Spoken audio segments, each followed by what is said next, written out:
She called 911 on me for holding a garden hose. I swear that's how insane it got.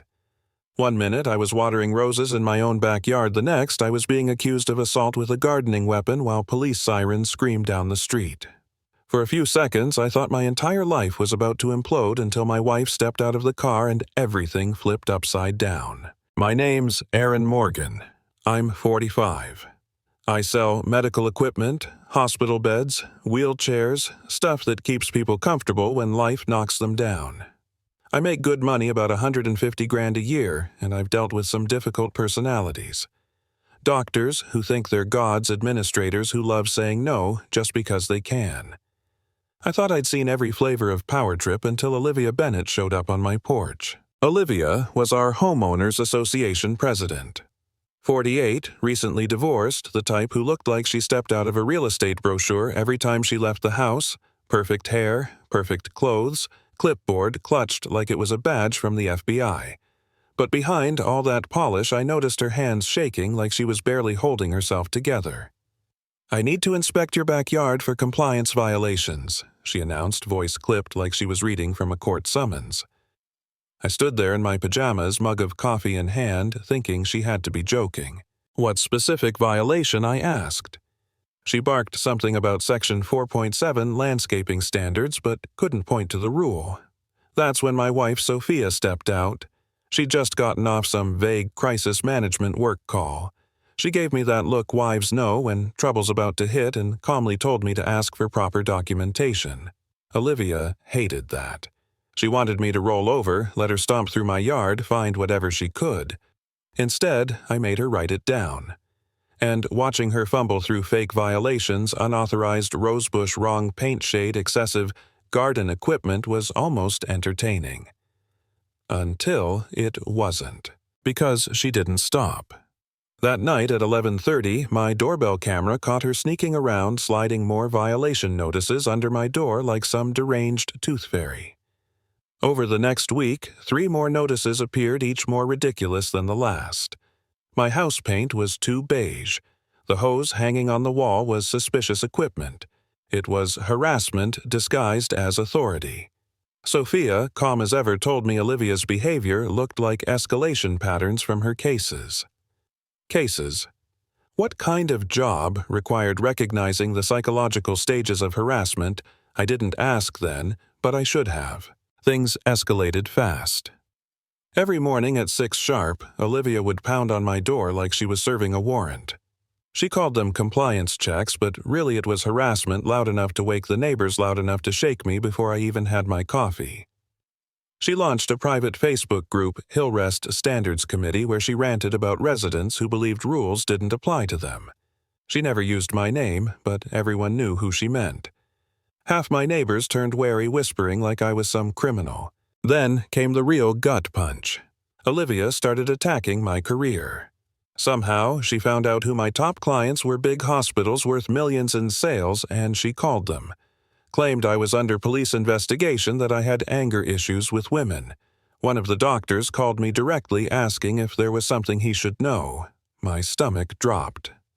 This wasn't just HOA nonsense anymore. She was trying to nuke my entire livelihood over a rosebush. I'd lie awake at night staring at that $12 plant, wondering if I should just rip it out, apologize, give her what she wanted. One night, I sat in the garage with Max, my golden retriever, and whispered, "Buddy, maybe this isn't worth it. Maybe I should just cave." I felt pathetic, beaten down. For a moment, I almost believed maybe I was the problem. But then, Jessica, a neighbor who did the HOA's finances, pulled me aside. She'd found payments, $8,500, funneled into a fake company registered to Olivia. Fraud. That's when I realized this wasn't about me or my rosebush. Olivia was bleeding the community dry, and I'd just become the easiest target. Sophia's calm shifted. She studied Olivia's behavior like a case file. Financial manipulation combined with false evidence creation, classic signs of major escalation. She wasn't just some corporate consultant. She knew law enforcement protocol, the psychology of unstable people, and how to build airtight documentation. For the first time, I saw something different in her eyes, not just concern, but professional focus. So I pushed back. I filed formal grievances, documented every crazy encounter, called in lawyers. Olivia responded by staging fake injuries caught on my own security cameras, posing with makeup bruises before she even confronted me. She was unraveling, but dangerous. And then came her nuclear move. One Tuesday morning, Olivia stormed into my driveway. Hair a mess, eyes wild, she looked like she hadn't slept in days. "This is it, Aaron," she declared. "Time for you to face real consequences." She smiled, creepy rehearsed, and pulled out her phone. "Perfect," she hissed. "Now you've forced my hand." She dialed 911 in front of me, sobbing, telling the operator I'd attacked her with a gardening weapon, that I'd threatened her life. Meanwhile, I stood 20 feet away, wearing slippers, holding a watering can. 4 minutes later, police pulled up.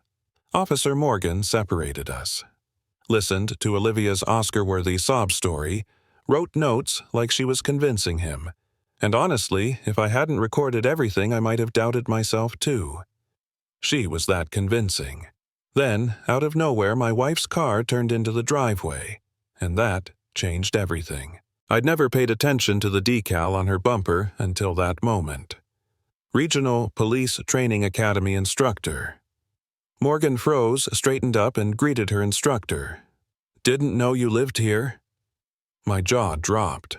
Olivia's face drained of color. Sophia smiled politely and asked how his de-escalation certification was going. It hit me all at once, my wife wasn't just in crisis management. She trained the cops on how to handle crisis. In one calm, professional tone, Sophia dissected Olivia's lies like she was teaching a class. "Officer, you'll notice her report conflicts with objective video evidence. Behavioral patterns reveal clear fabrication escalation from verbal harassment to surveillance to false victimization." She laid it all out clinically with the kind of authority only someone who literally writes the training manual can deliver. Morgan compared Olivia's frantic 911 call to my doorbell footage, me watering plants, politely asking her to leave, and the whole thing collapsed right there.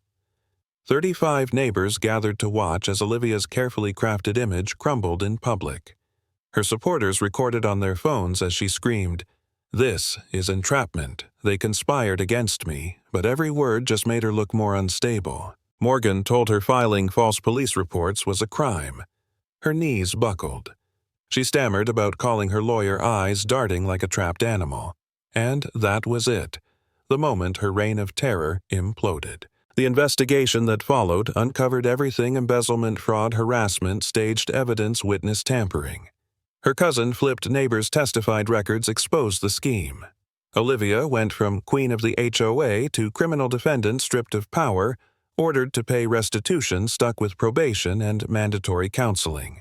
The woman who once demanded to inspect my rosebush ended up publicly apologizing to 60 neighbors in a community center, sobbing that she just wanted to feel important again. That morning when she called 911, she thought she was destroying me. Instead, she destroyed herself. Bullies only win when you let them.